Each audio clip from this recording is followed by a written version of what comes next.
A couple days ago, Lisa Cabrera had did a video. I don't know if it was a video or if it was a stream. I can't remember. Maybe it was a premiere video. I'm not sure. Where she brought up a blast from the past. I wish he could get blasted back to the past, because we left him in 2018 as far as I'm concerned.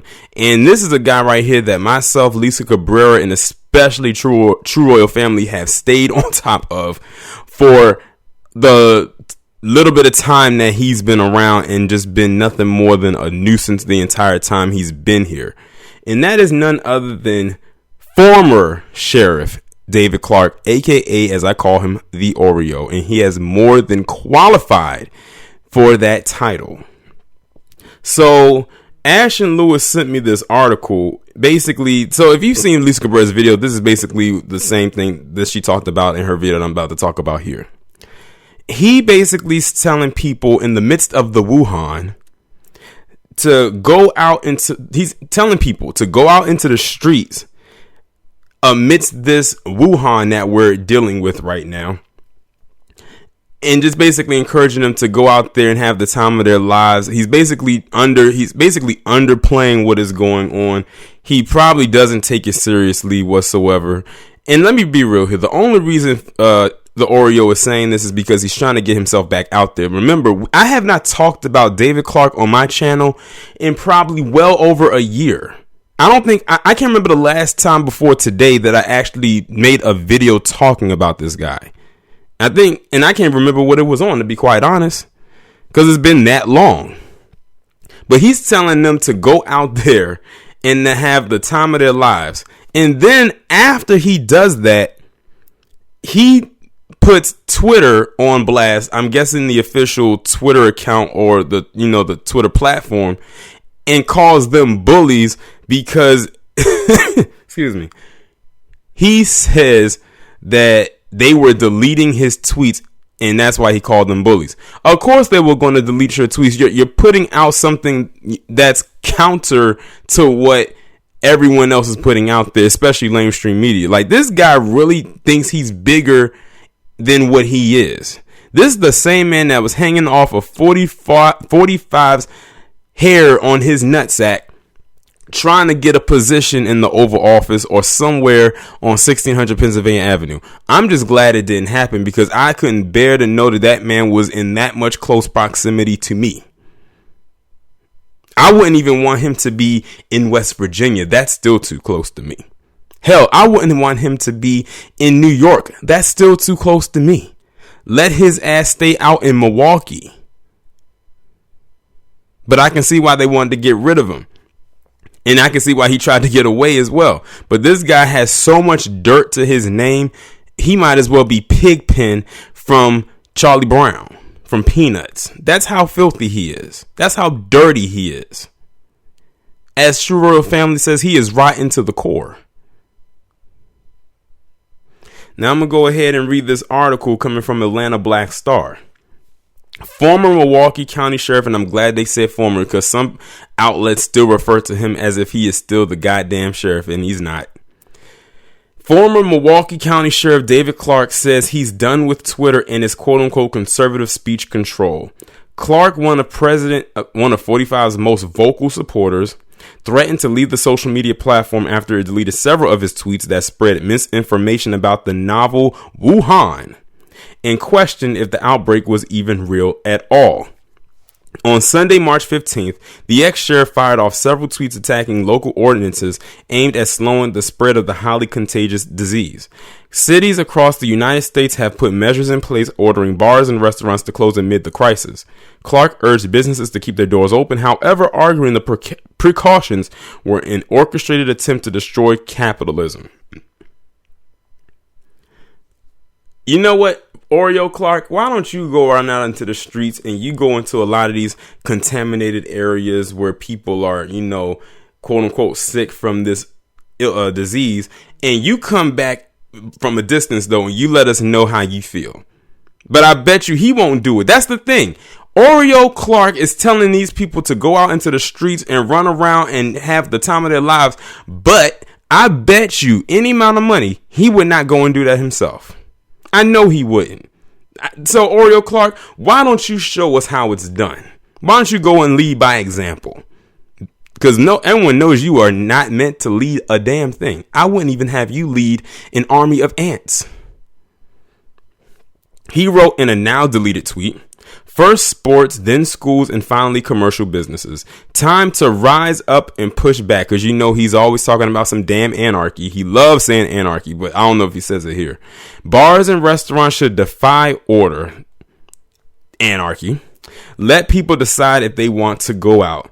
Adding fuel to the fire, Clark criticized what he called an exploitation of a crisis and encouraged the public to do as they please, despite warnings from top health officials about the spread of a virus.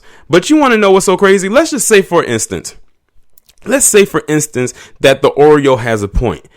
The problem is the way that he's framing these tweets. It almost sounds like he's telling the people to go out there and be extremely dangerous, violent, and reckless. Now, he's telling them to go out into the street and do these things, but we know he's not going to do it. We know he's not going to do it because he's too much of a coward to do it. But he's telling other people to go and do it. And if they were to get, say they implement curfews and they got taken in by, say, the National Guard, Oreo Clark, are you going to do what it takes to get them out of that situation? My guess is hell no. He says, go into the streets, folks, and he's writing this in all caps. Visit bars, restaurants, shopping malls, churches, and demand that your schools reopen now. If the government doesn't stop this foolishness, stay in the streets in government control over our lives. If not now, when? This is an exploitation of a crisis. And he wrote that on March 15th, 2020. Mind you, Oreo Clark used to be a blue check Negro himself, but it's because of the tweets that he's putting out like this, which is why that blue check got snatched away from him. I wish Twitter would look into some more of these blue check Negroes and snatch their damn check away from them as well. There's only a few people with a blue check who's not, I guess you can say, celebrities or very famous that have them that actually deserves it because of their line of work. But this damn sheriff, the fact that they even gave him a blue check just because he was buddy with 45 and all types of stuff like that. Now, mind you, this guy's out here telling people to go and do this. 45, as whacked out as he can be, is not telling the people to go and do that. This guy, this Oreo Clark, is acting like he's a damn rebel. I don't know what his end game is or what his angle is with him putting something out there like that. And it's not like anybody's listening to him. I don't think anybody's paying attention to. Like, this man has lost his credibility ages ago. No one takes his ass seriously. It's people on Fox News that aren't even putting stuff out there like he is. So I don't know what the hell he's trying to campaign for. I'm guessing for the last big batch of butter biscuits. Even those at the banquet don't want to serve his ass. He's not invited. As far as they're concerned, they ain't inviting him. Go into the streets, folks. He wrote in a follow-up tweet. Visit bars, restaurants, shopping malls, churches. Okay, I read that part. Clark also suggested Democratic mega donor and banker George Soros was behind the global pandemic, adding he's somewhere involved in this. Of course, he had to throw that in there. The novel Wuhan, or COVID-19, has affected more than 4,500 people across the U.S., with nearly 90 deaths reported so far. Now, of course, this article was written a couple days ago, so their numbers have changed since then. 45 once touted similar language, downplaying the seriousness of the outbreak, but on Friday, he declared a national state of emergency amid the growing crisis. Clark is just one of many voices on the right who have floated conspiracy theories about the disease. Former Representative Ron Paul argued on his website that COVID-19 could be a big hoax. That's being wildly exaggerated by those looking to profit from ensuing panic.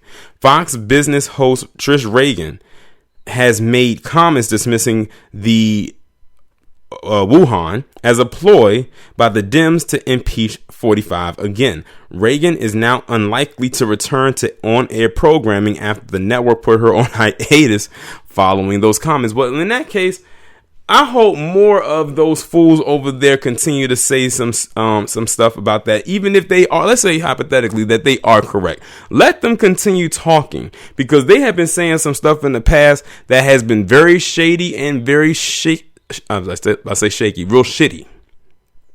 That has kept them there in those positions, but they said, nah, you're not going to mess up our, how can I put it, our plan, our master plan. You're not going to mess that up. So we're going to cut the cord on you and we're going to send you on your way. Clark himself hasn't taken too kindly to what he sees as censorship from the left. In a quote provided to the Daily Beast, he blasted the punishment by Twitter, which scrubbed his tweets for violating its community rules. The one-time candidate for a Homeland Security post in Trump's administration is accused of promoting self-harm. Yet several of the tweets from his Twitter rant are still visible on the social site. This also isn't the first time his rhetoric has gotten him into trouble with the platform. I notice that every time I get on a roll, giving it to the liberals and their policies, complaints about my tweet start to pop up, Clark told the Daily Beast. I find it interesting that the Daily Beast can actually get a hold of a live spokesperson at Twitter. He continued, I nor anybody else can do that, as the totalitarian fascist speech suppression bullies at Twitter cleverly have a system that doesn't allow anyone to reach a human being during its appeal process. All I get are computer generated responses. To be quite honest, Oreo, even if they had people like actual human beings there that could talk, they probably wouldn't want to talk to you. They probably have you down on a special line and be like, look, don't answer the phone for this guy. Don't you pick it up. This guy is crazy. He is out of his damn mind. That's probably what many are floating around in their head. That's probably what will be floating around in mine. Because see, like I said, David Oreo Clark has lost all credibility. His credibility has been officially sent down the drain. Because they know how he is. From the time he has opened up his mouth, you know, the rhetoric, what's happening in his prisons when he was sheriff in Milwaukee, how the people received him, and all types of stuff, from the ass kissing of 45 and everywhere else in between that I can't think of right now. No one takes him seriously anymore. His credibility is done. Like he good luck even getting back on Fox. I don't even think on Fox. I think it was something somewhere that said that on Fox News he's not even allowed back there anymore. If I'm not mistaken, I don't think he can even come back there.